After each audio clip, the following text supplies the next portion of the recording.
So today we're talking about the seventh chakra.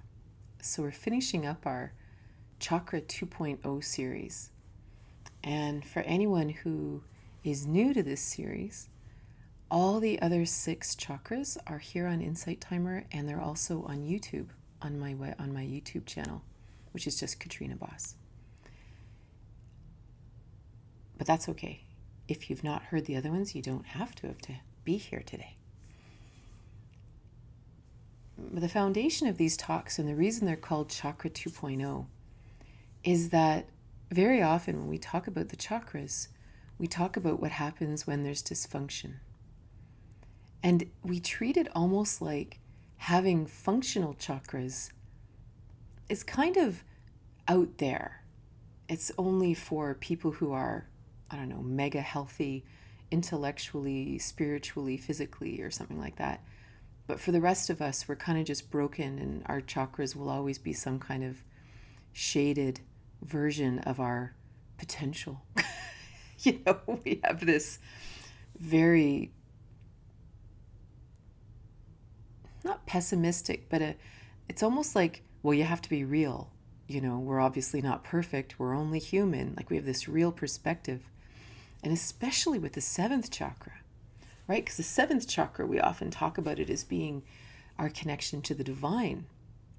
So this is like guru stuff, right? I mean, you can't be connected to the divine and still worry about paying bills, right? I mean, you gotta, it's one or the other. You either choose this life of divinity where your ego consciousness is dissolved and you are in full liberation and samadhi, or you care about relationships and fitness and politics in the world. Like, it's sort of this one of two things.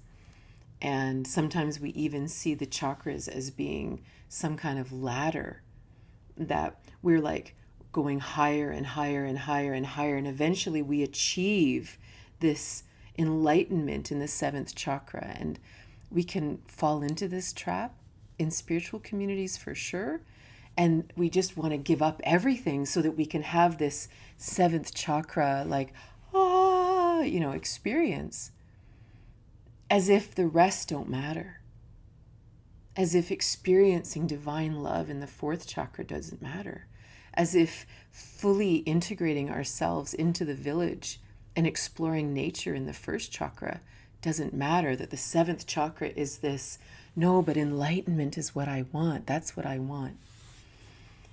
And so it gets very confusing because we start separating all the chakras in like, this is my favorite chakra, and that's just lowly, relationship stuff. I'm so not caught in my 2nd chakra. Like, there's so much weird separation when we talk about the chakras. So the reason this is called the Chakra 2.0 series is, I believe that one of the reasons we do that, one of the reasons we separate all the chakras like this and we sort of elevate some and we demean others, is because there are these 2 worlds that we are living in at the same time. All of us here. And there's this world of divine light, of perfection, that if you imagine this sort of running down through your center, we imagine, we look at energy channels in the body called nadis. And these are these nadis, there's like tens of thousands of them, 72,000, whatever. And these nadis carry the prana through the body.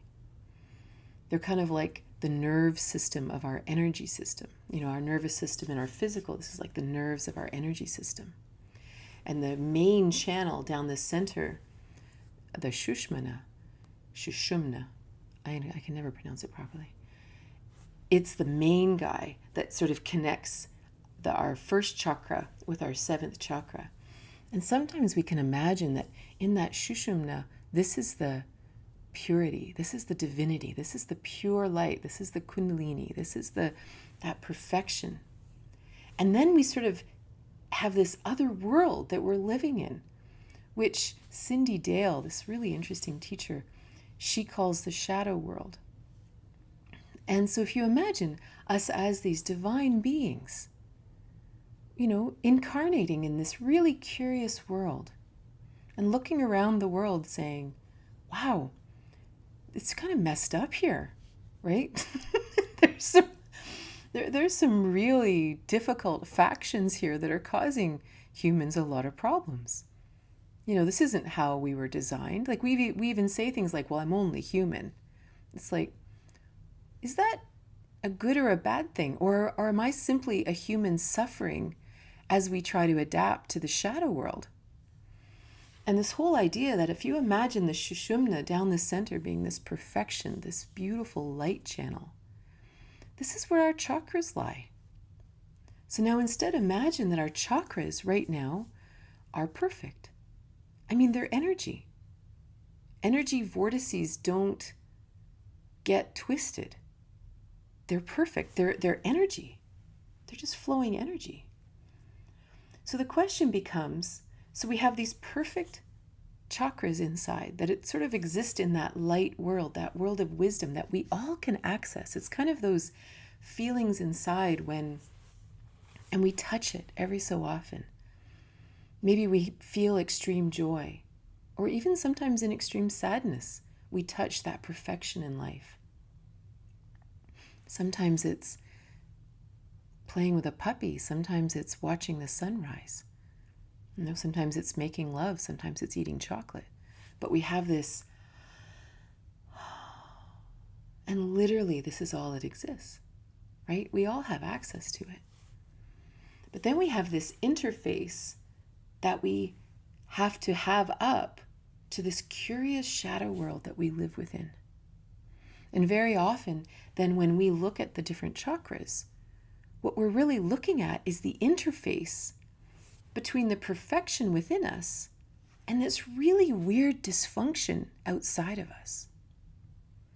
So when we talk about, if I have a blocked seventh chakra, well, the seventh chakra is a spinning vortices that connects us to all of infinity, right? To God, to great consciousness, to the bigger picture, whatever we understand that to be.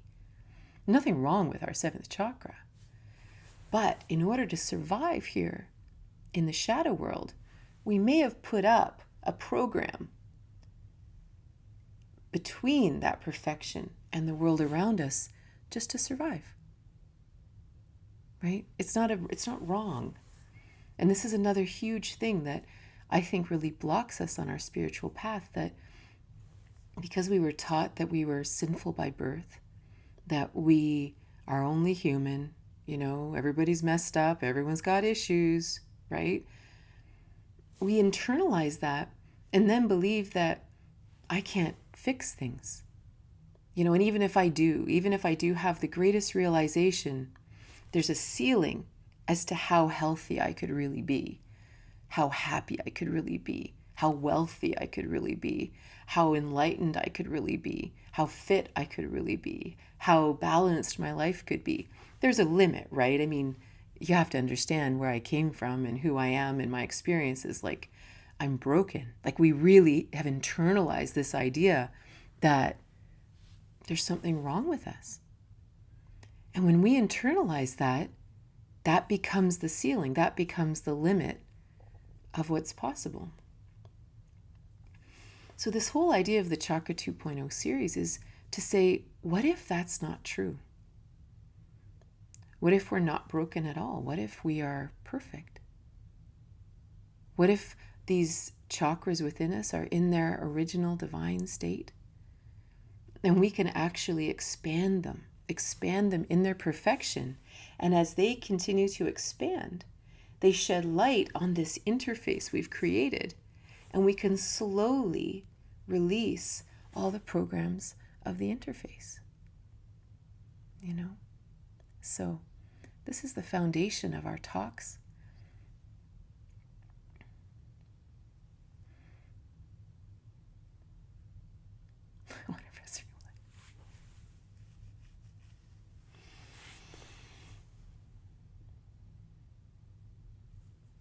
So in its perfection, the seventh chakra is our connection to the divine. And if you imagine what does that really mean? Like, that's a word, right? It's just doesn't really mean anything. So the divine is sort of that infinite aspect of who we are. And we do experience this, right? So if you imagine your imagination, our imagination is infinite. It can just go and go and go and go and go, positively, negatively, productively, destructively. We can experience that infinite aspect of ourselves. If we're with someone we love, we can experience infinite love. Like we just think, I just feel like I love more and more and more and more and more. You know, we do have this connection to this infinity. It's not just for mystics. It's not just for gurus. Every one of us can experience this infinite aspect of self. So one of the challenges in the shadow world is, for whatever reason, that's not allowed. There's no knowing that you're an infinite being. You're not allowed to think that you actually are capable of everything, capable of anything you want. And we're taught this at a very young age, that no, you're limited by who your parents were, the culture you were raised in, your gender, maybe even your skin color or your religion, right? We have all of these things that say, no, this is where you belong. And so it's sort of beaten into us that we are limited beings. This is all you are. This is it. There's nothing else. Even within religions, very often, you have to have an intermediary between you and God. You can't do it because we're just not capable of it. We're just lowly common folk. Well, so now imagine you've got this beautiful 7th chakra, right? And some people believe it's right in the crown of the head, like it's right here. And some say that it's a little bit above. It's a few inches above. It doesn't matter where it is. But so imagine we have this glorious energy center right here, where we are literally plugged into the cosmos. And we live in a place that says, oh, no, you're not plugged in. Not you. And maybe we learn this as children. And we think, oh. So then now we have kind of a program in the interface that says, you're not plugged into the cosmos, though. You are a limited, sinful being. You cannot do this kind of thing. And that's really interesting. And again, it's just something to look at that program. What program do we have in that interface that tells us that we don't have access to infinite wisdom? That we aren't capable of anything? What in the world would limit us here? Right? We are incarnate beings. We are infinite beings who chose to come to Earth. Why would anything stop us? Oh, well, you've got to understand my parents, or you've got to understand that I've, and there's the kids, and then there's it. And it's like, but why are these limiting our potential? Who says? What is that? What is that program that says? And this is where it's really interesting, because they often talk about the crown chakra as being the place where the individual person meets divine consciousness, right? So we are an important person, and this is not about letting go of the physical life, letting go of our circumstances, letting go of our responsibilities. It's not about that, right? It's not a ladder where we let go of all these things. The ultimate goal of all the chakras is understanding that they all work together. This 7th chakra is not a place where we escape the world. We are incarnate here. The 1st chakra is fantastic. This is our connection to the earth. This is us incarnate. The 2nd chakra is amazing. This is relationships. This is interacting with other people in the world around us. Our 3rd chakra is amazing. This is our mission. This is why we're here. This is our unique fingerprint. This is our unique perspective and beliefs and thoughts that propel us on our journey. Our 4th chakra is amazing. This is divine love. This is whether it's love of other people or love of chocolate. Not like you can't tell I like chocolate. The fifth chakra is amazing. This is where we hear guidance and we share and we express and we do all these things. And here is where we feel this enlightenment and this insight and all these things. Why would we ever give any of that up? Why would we want to leave all of that to be liberated from this incarnation? We're here. We woke up this morning, right? This is it. This is us alive. This is amazing. So the goal is to fully integrate this awareness of the divine into all of those. And you can feel that, right? You can feel, what would it feel like to have this beautiful connection to the divine? It's almost like remembering who we really are. And now we explore the first chakra. So I know who I am. I know I am this divine being. And then I go for a walk in the woods. Right? I know that we are all divine beings, infinite incarnations, intentionally unique and fantastic. And I walk down the street of my town. And I see everything. I see happiness and sadness and weird stuff and great stuff and everything. What's my perspective as I do that? Right? It's like, look at this world. How cool is this? Right? Imagine having this perspective in our second chakra, in our flow in life, in our interactions with others, in our creativity. Right? When we can fully release whatever is in that interface to allow us to really feel this beautiful pulsing seventh chakra right now and feel that in relationships, it's like, how you doing? like there's a real lightness to it. There's no attachment, there's no grasping, there's no requirement, there's no expectation. How can you even have expectation in an infinite world?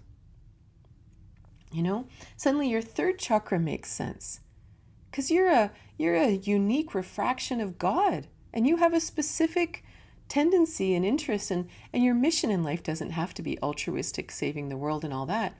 Your mission in life might just be loving cats. And I don't mean that as a negative thing. I mean that as imagine spending your life simply expressing love for animals. What a beautiful existence. What if your big passion in life is baking? And every time you start pulling out the ingredients, joy fills you. What higher good is there? Like we've really made stuff up about what our mission's supposed to be. And this is something we're going to come back to. But what is one of the great places that we can go to really expand our awareness of the seventh chakra is joy. Joy is a very, very powerful state of being. And sometimes our third chakra makes more sense. Who we are, what we're here for, what's our mission, what's our journey, all those things. When we really imagine, what if my mission is joy? What if that joy, consciousness, right? What if I just follow that? And it can be anything. It can be anything from painting to accounting to water skiing to climbing mountains to reading books. Just following joy. This is when you sit in whatever, it's like Abraham Hicks would say, do whatever you'd need to get into the vortex. It doesn't matter what it is. Get into the vortex. And once you're in the vortex, all the answers will come. Right? So it's a very interesting thing to access this seventh chakra energy that is right within us right now.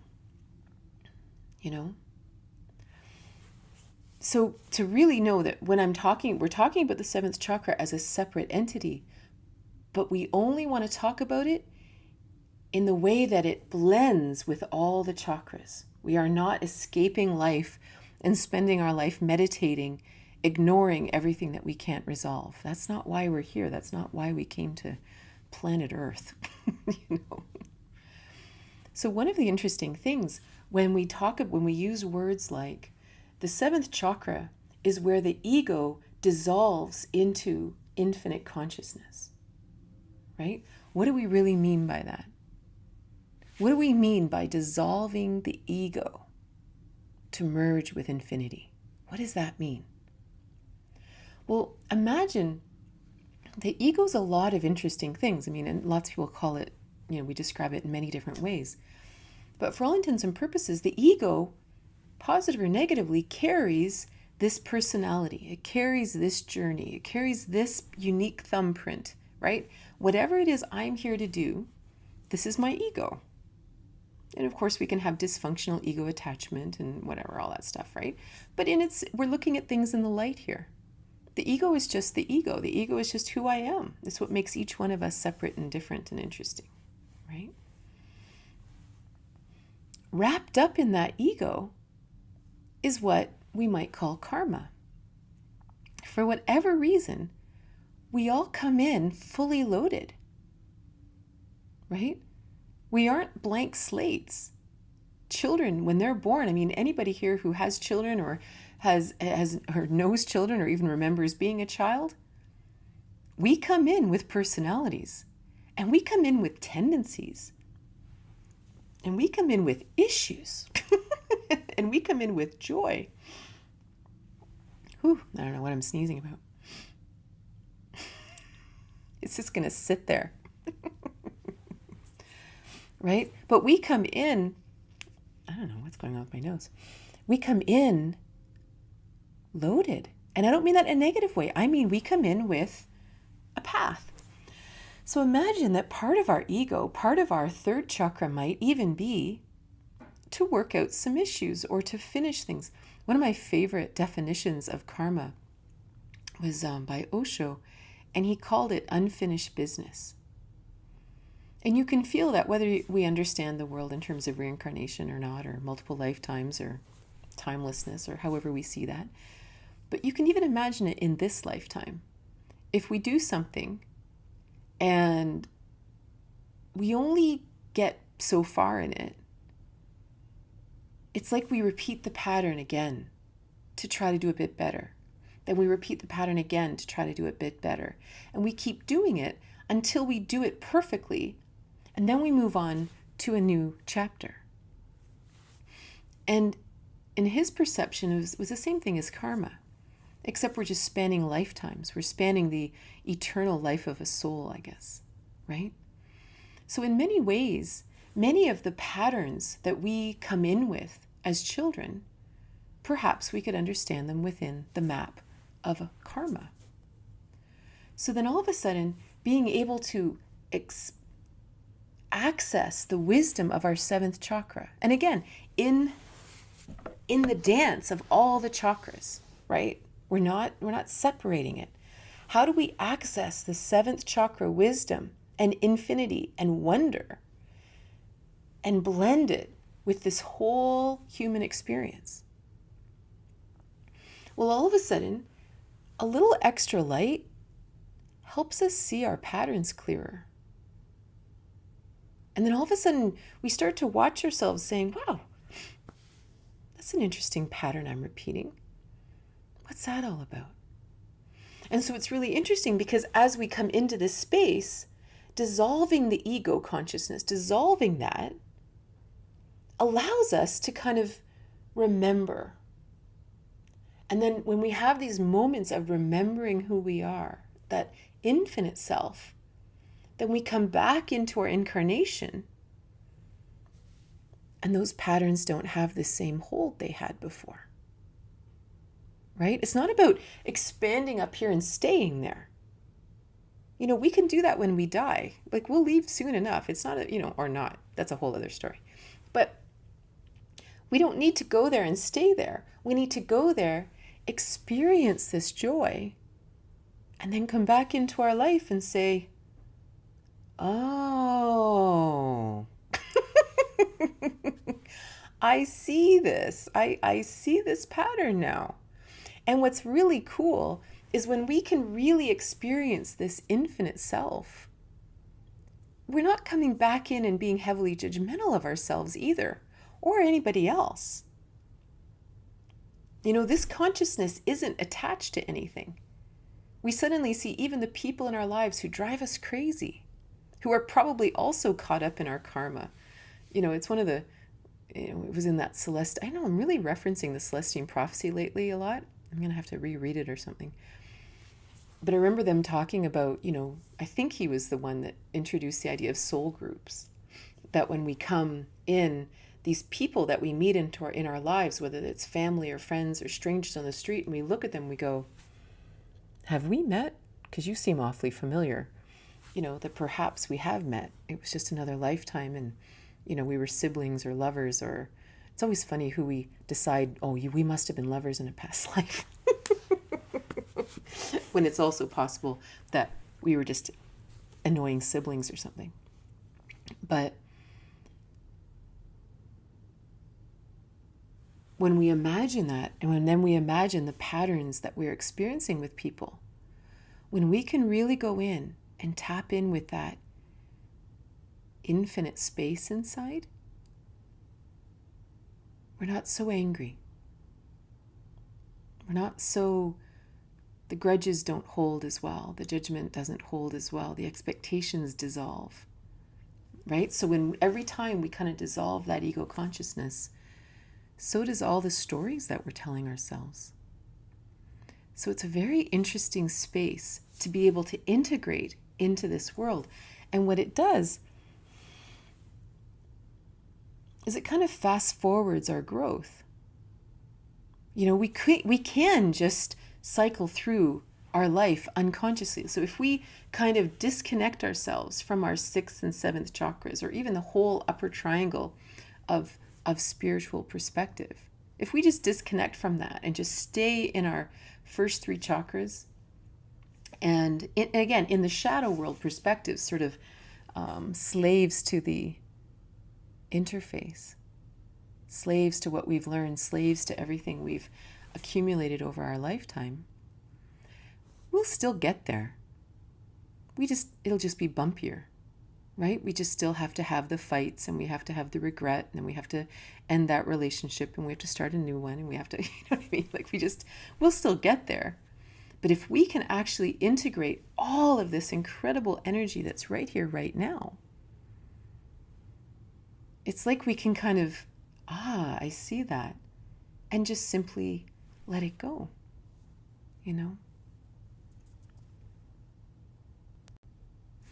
There's a lot of different ways to imagine what this feels like, what it feels like to experience the 7th chakra. In meditation, it's a very interesting thing, right? And meditation, what I mean by that, it can be anything. It could be sitting in meditation. It could be walking in the woods alone. It could be sitting by the sea. It could be sitting by a bubbling brook. It could be being completely absorbed painting. It can be anything. But that inner consciousness, it's like it becomes this warm flame inside, right? It doesn't necessarily feel like fireworks. Like I think sometimes we imagine the ecstasy of the 7th chakra to be this out-of-body experience. And I do think that, I know that does happen, but that's not the merging. That's not what's valuable to us on a day-to-day basis. We can certainly have times when that Kundalini energy is just, right, just flying through us, 100%. But that's not a state that we live in. That's an experience. It's almost like a download. It's a time when we kind of get plugged into something and we receive information, and then we return, right? We return to the world. So on a day-to-day basis, it can feel like this lovely flickering candle. It's also, if you imagine the idea of us being a drop of water, it's like the drop of water merging with the ocean, right? And this is a beautiful thing to play with in meditation or as you're falling asleep or sitting outside in your favorite spot in the sunshine. To just feel yourself a part of the whole, to close your eyes. Closing our eyes really helps because it gets rid of the separation, right? As soon as our eyes are open, we're very aware that I am me and that tree is there and that house is there or that water is there. But if we close our eyes and we feel the sun or we feel whatever's around us and we imagine ourselves as that drop of water merging into the ocean. You know, it's the same thing as even stargazing, to lie and look at the stars, but to not feel yourself as separate from them, but to let yourself flow through the stars. You know, to know that we are made of the same thing that those stars are made of, that we are all one, that we are all part of it. And then we have this amazing experience. You know, imagine you're stargazing and you really feel that embodiment. You really feel that oneness. And then you come back into your house and you see a loved one. And you have this sparkle in your eyes going, hi. Right? Everything has this other dimension or this other feeling or this other expansive joy. You know, to integrate that all the time.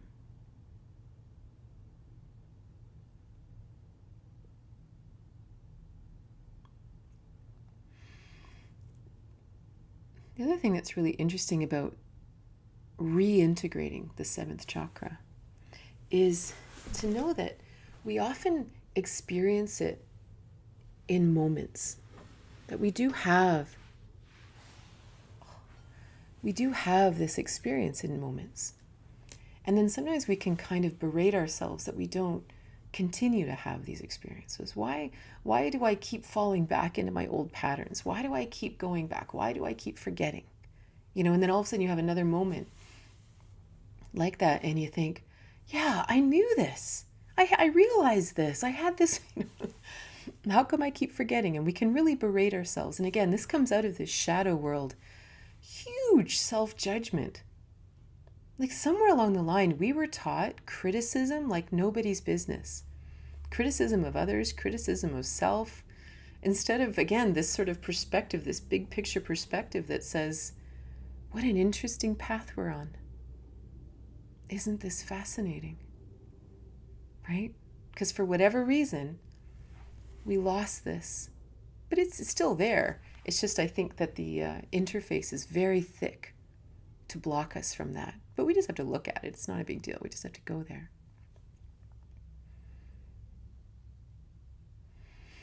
Sometimes people talk about moksha, freedom, liberation.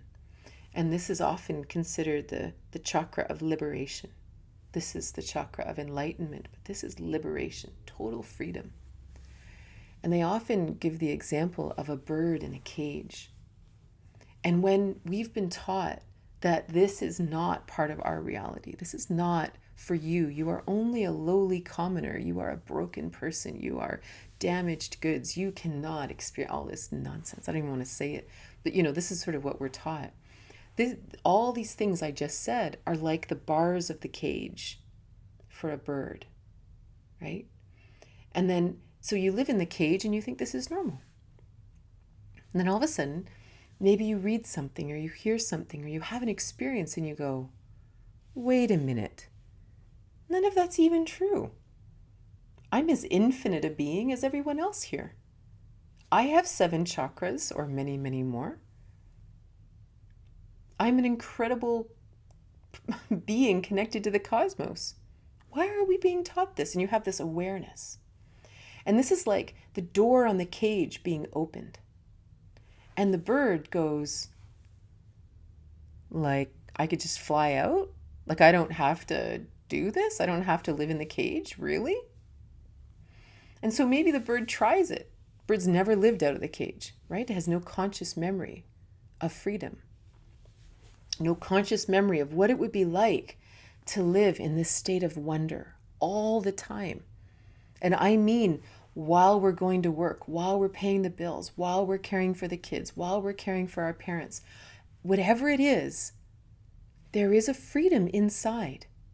This is not an external freedom. This is a spiritual freedom, right? This is Viktor Frankl's foundational freedom of choice, that no matter what's going on in the world, I get to choose my response to it, right? This is a decision between my soul and the world around me, but it's really just me and my soul, right? So we can experience this freedom regardless of our circumstances, right? Within whatever circumstances we find ourselves. So all of a sudden the bird gets this little taste of flight, and it leaves the cage and it begins to fly. And it's like, oh, I didn't know I could fly. But maybe it flies and it just lands on the branch over there, and it sits out there staring at the cage, right? It's like, but I can't go further than the branch, right? Like, this is pretty free. This is awesome, right? And then it hangs out in the branch for a while, and then it goes back to the cage because it knows the cage. I mean, you can be free once in a while, right? Or those people can be free because they don't have this cage, right, that they have to take care of. And, so I'll go back to the cage for a while. So we go back to the cage for a while. And we happily live in the cage. And then every so often we remember, oh yeah, that door. I just have to open the door and just fly out. And then this time maybe we fly further than the branch.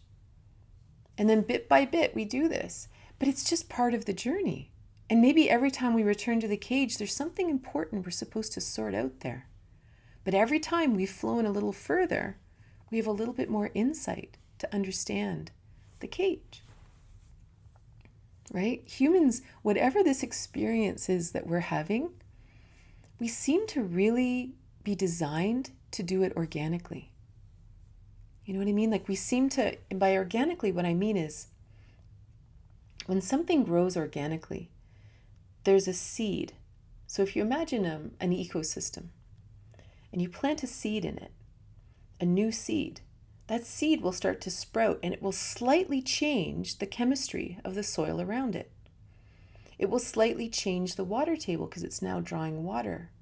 The animals might shift slightly because there's now a new plant there.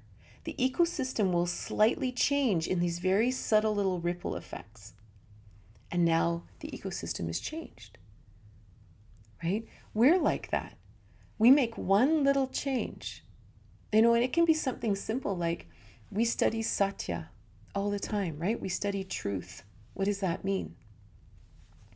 Well, it's really easy to say, just start speaking your truth all the time. Well, we are very interconnected beings. We have all kinds of people in our lives and relationships, and even relationships with ourselves. The best thing we can do is make one small change in total truth that is connected from the crown all the way down with every single chakra, and then allow the organic ripple effects to happen in the world.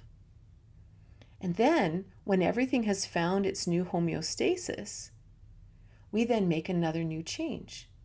And then everything does this. This is a much gentler way of shifting our consciousness than saying, I'm going to change these 15 things come hell or high water. Damn it, right? It's not like that. We're not robots. We're organic, perpetually dynamically changing and growing beings. So we need to change little things, but really change them and allow everything to shift in its very subtle, gentle way. Right? And that's where the seventh chakra, to help these programs that live in the interface that block our access to this true divinity inside of every one of us, they are insidious. And what I mean by that is they hide in the shadows. They're hard to nail down because they're systemic philosophies. So, for example, there might be a philosophy that says, well, I'm only human. Just that statement, I'm only human. If that's a mantra that I believe, that is a program that is in the interface between the world out there and my seventh chakra. It's almost like, although I am an infinite being capable of anything on the planet, that I actually can manifest anything I desire. In order to survive here, I have to believe that I am only human. Right? So that's my interface. I am less than, there is a ceiling on what I can accomplish. That's a weird thing to unearth. That's a weird thing to get rid of. Do you know what I mean? Like it's not so clear. It's not like, if we were raised in a culture that said, women are less than men. Well, I can fight that, right? I can fight that. I can argue it. I can write essays about it. I can, you know what I mean? There's physical things. I can kind of chew that one up. We can have intellectual debates and we can do all these kind of things. It's a very obvious thing. But the funny programs up here, or for example, this might be a program about God consciousness. This is very confusing territory, right? First of all, the very word God is extremely confusing. It's been co-opted by so many institutions and people and stuff. Like, it's literally like, okay, can we use a different word? Because that word, I don't want anything to do with that word. And so then we talk around it and here and there and blah, blah, blah, and we get all confused about it. There's so many programs that even the idea that we try to define it, which is why one of the huge religious tenets is, do not define me. Do not use your little words. You're only going to cause trouble, which is what we do. And then we have wars about it, and we do the most horrible things in the name of God and all these things. These are horrible things that block us from that say, okay, whatever that's all about, I don't want anything to do with it. There's a huge program. So it's really easy for me to say, okay, we need to clean up that interface. But you kind of sit there and go, like, it's so interwoven into our upbringing, into our family, into our culture, it's almost like I'm swimming in the pool, but I can't see out of the dirty pool because it's so systemic. This is seventh chakra, right? It's systemic. And this is where we cannot battle this, or we cannot clear that with our mind. We have to have those experiences. We have to experience joy. We have to experience that merging into the ocean. We need to experience that releasing into the candle flame, whatever that is. Which is why we do things like meditation. But the key to meditating is to not be attached to what happens. This is why there's many, many ways of meditating that help us access this incredible, expansive part of us. For example, one of the techniques that we use when we meditate is to allow the thoughts to float through our mind. Right? We hear this all the time. Let's focus on our breath. If thoughts come in, just let them float through like fluffy clouds or logs flowing down a river. We have all these techniques to allow the thoughts to flow through. Why are we doing that? Why are we practicing letting the thoughts flow through? We're strengthening this ability to be able to observe the thoughts of the ego, observe the thoughts of karma, observe the thoughts of our past, and allow a detachment from them, right? Allow them to float by. This is this area. This is this beyond all of that. So we're practicing that. But we can't get attached to whether or not we're good at it or not. Everybody always has random thoughts. We're alive. Some say that we have like 10,000 thoughts a second. Like there's a lot of interesting statistics out there. How they measure them, I don't know. But, so the fact that the thoughts go by, we're human. We're incarnate. And I don't mean we're human like we're broken. I mean we are incarnate, human. We have thoughts. We're alive, right? So we practice this. We practice sort of allowing the thoughts to go through. Sometimes we practice neti, which doesn't allow the thoughts to go through. We don't even let them in the door. They come in and we go, no, oh, no, no, no, no, no, no, no. We do this practice. And then what that does is it allows us to stay in the quiet room. It allows us to stay here. But these are practices. We're learning to release all the programs that aren't letting us access this perfection inside each one of us right now. Sometimes we do tradikam, which is focused gazing. And this oftentimes we think about a candle gaze, right? And so you sit quietly. Maybe you do something called kayastherium, which I have a recording here on Insight Timer to really help stabilize the body. And you sit quietly with your eyes closed, and then you open your eyes and you gaze at a candle. And this candle, you gaze at the candle until it appears here in your third eye. And then you close your eyes and you continue to see the candle burning here. Kind of like, when you stare at a picture and then you close your eyes and you can see it's negative in your mind's eye, that kind of thing. It's the same thing. That's why we do candle gazing. We're practicing having this clear space right here. But that's all we're doing when we're meditating. We're just slowly practicing how to experience, even if we have a moment, even if that bird's cage opens for a moment and we fly out for a moment and we return, that moment counted, right? That moment helped us expand just a little bit.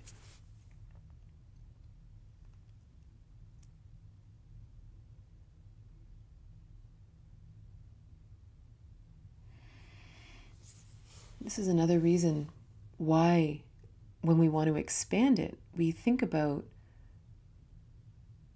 its nature. What is the nature of the seventh chakra? Peace, joy, divine wisdom, mystery.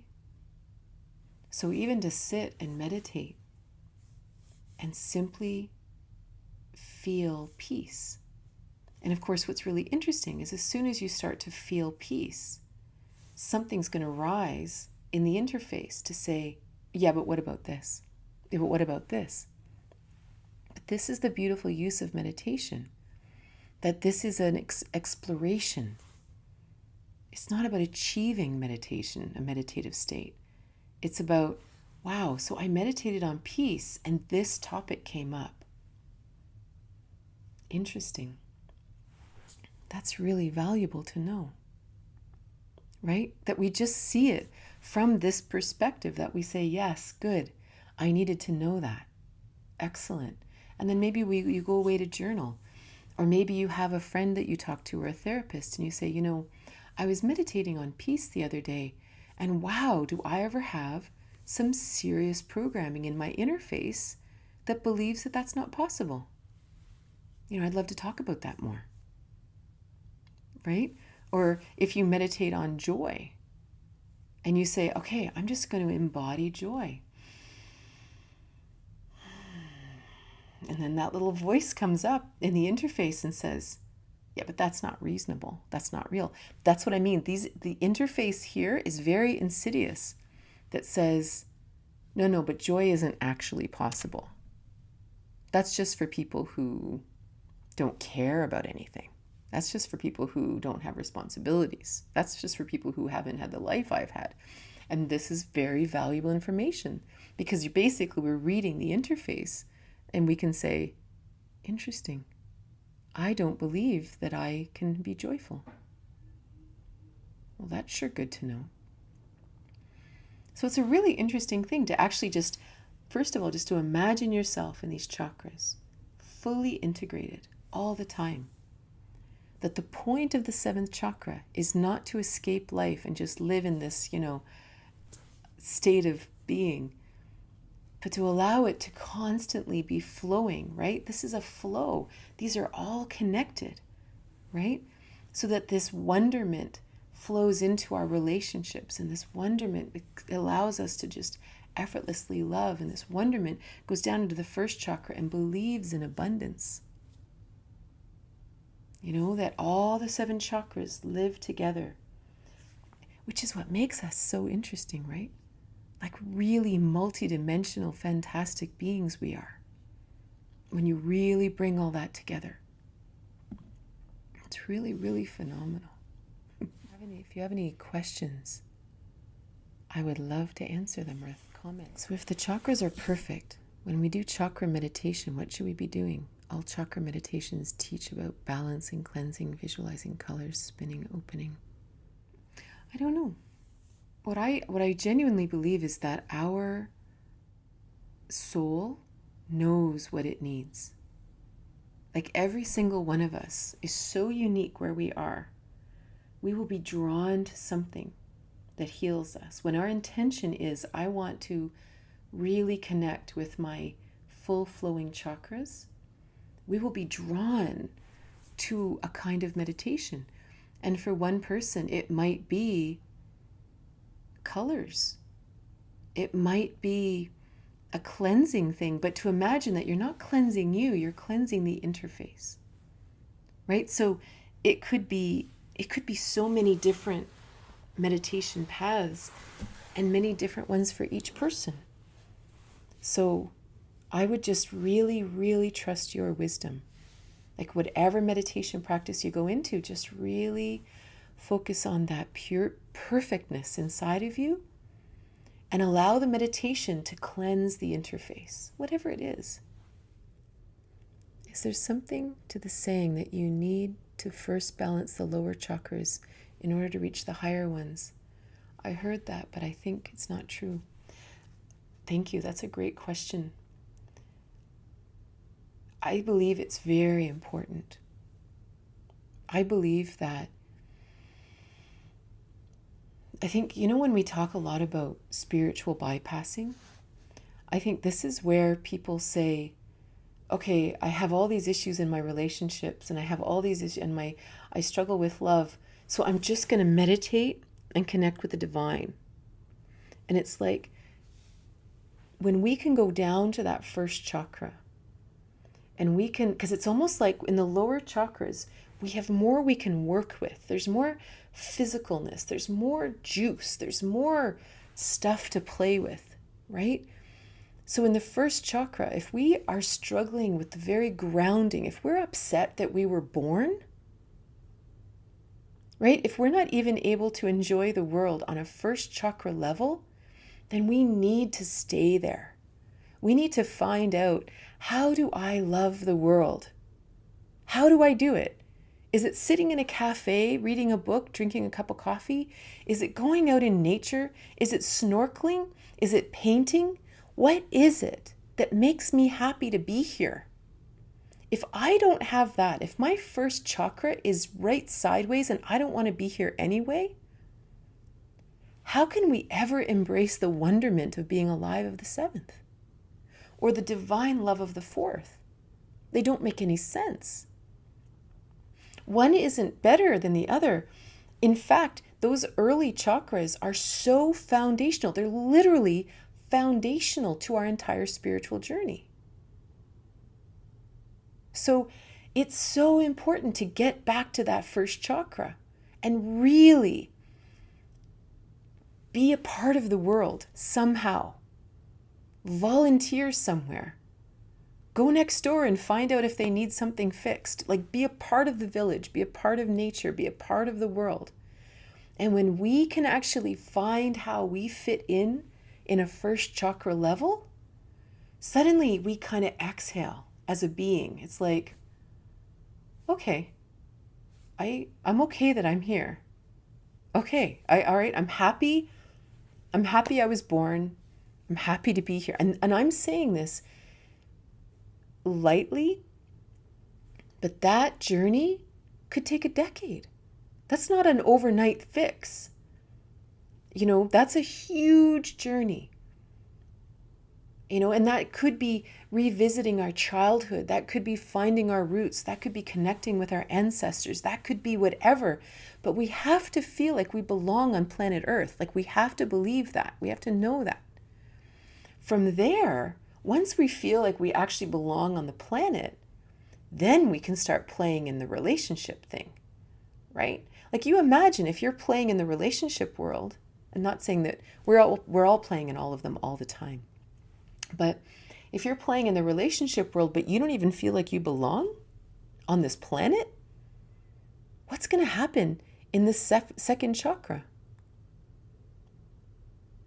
Right? Suddenly, we only belong because you're in my life. I only belong because you feel this way about me. And I have expectations of you. Like, you know what I'm saying? Like, you can see how it goes. But if you can really find your peace, whatever that is, whether it's walks in the forest, whether it's walking your neighbor's dog, whatever it is that makes you go, I'm all right. Then we start playing in the second chakra and we focus there and we go, okay, what's going on here? What's really going on? And we can use all the chakras. We can still pray and we can ask for wisdom and guidance and listen and trust the visions we have. And we can still do all that. But then we start playing in the second chakra. And, it's that whole Ram Dass quote, that if you think you're enlightened, go spend a weekend with your family, and again, some families are crazy, like, don't get me wrong, but what's my soul's interaction with that? What's my soul's interaction with the people around me? This needs to happen. We need to be grounded there. Then we can move up into our third chakra. Well, if I like being here and I'm kind of digging the people in the world as well, I maybe can start to understand my own mission. Why was I specifically put here? But if I don't really want to be here and everyone drives me crazy, how could I ever understand my third chakra? How I fit into the whole? Because I don't like anything that's here to begin with. Do you know what I'm saying? So yes, and thank you so much for asking that, because it is so, so important, because we want to skip all that, because that's the hard part, right? We just want to just go straight to enlightenment. But the truth is, we have to really ask ourselves, why am I here? Why am I incarnate? Why am I here? Well, we're here to experience this world. I love studying and teaching non-duality, but only as it applies to duality, right? It's great to experience oneness, as long as it lets me enjoy love more and it lets me enjoy a nice cup of coffee with a friend more, right? It's only as it integrates into duality that it's interesting, So thank you so much for being here. I hope you have a wonderful day.